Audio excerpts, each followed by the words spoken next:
দর্শক, বাজার পরিস্থিতি আরো খবর জানাতে নরসিংদী থেকে সরাসরি যুক্ত হচ্ছেন প্রতিনিধি মাখন দাস। মাখন, আশা করি আপনি আমাকে শুনতে পাচ্ছেন। আপনার এলাকায় বাজারে পণ্য সরবরাহ কেমন দেখছেন এবং দাম নিয়ে ক্রেতা বিক্রেতাদের প্রতিক্রিয়া কি আমাদেরকে জানাবেন। আফিফা, আপনি জানেন আমি এখন দাঁড়িয়ে আছি নরসিংদী শহরের বামুদে একটি কাঁচা বাজারে। আপনি এই কাঁচা বাজারের কিন্তু আপনার নিত্য প্রয়োজনীয় যে জিনিসপত্র সহ এবং এই কাঁচা মাল সহ সবজি সহ কিন্তু দামের কিন্তু ঊর্ধ্বগতি থাকার কারণে কিন্তু ক্রেতাদের মধ্যে কিন্তু সমস্যা দেখা দিয়েছে।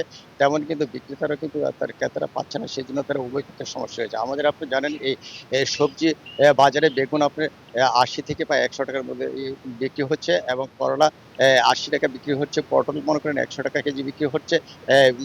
এই সমস্ত সবজি কিন্তু প্রতিটি সবজির দামই কিন্তু এখন ঊর্ধ্বগতি রয়েছে। তবে এই ব্যাপারে কিন্তু আমরা কিন্তু কৃষি বিভাগকে যেমনটা জানিয়েছেন যে অতি বৃষ্টির কারণে সবজির যে জমি কিন্তু নষ্ট হয়েছে এবং তার পরাগণ কিন্তু বংশবৃদ্ধি আপনার কম হয় এই বৃষ্টির কারণে। এই কারণে কিন্তু সবজি কিন্তু অর্ধেকে কমে এসেছে উৎপাদন থেকে।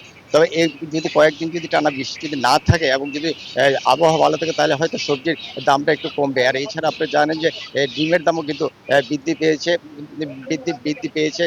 কুড়ি প্রতি প্রায় ৩০ থেকে ৪০ টাকা এসে গেল। পোলট্রি মুরগি দাম এবং মাছ মাংসের দামও কিন্তু বৃদ্ধি পেয়েছে। তবে চালের দাম বৃদ্ধি পেয়েছে, যেমন পেঁয়াজের দাম বৃদ্ধি পেয়েছে। আর অন্যান্য সবজি স্বাভাবিক থাকলেও কিন্তু ক্রেতাদের কিন্তু বাইরে কিন্তু এই দাম কিন্তু চলে গেছে। তবে এই কারণে কিন্তু ক্রেতারা কিন্তু নিম্ন আয়ের এবং মধ্য আয়ের মানুষ কিন্তু এখন কিন্তু হিমশিম খাচ্ছে কিন্তু তাদের জীবন জীবিকার জন্য। তবে এই ছিল আফিফা নরসিংদী থেকে সর্বশেষ বাজার পরিস্থিতি।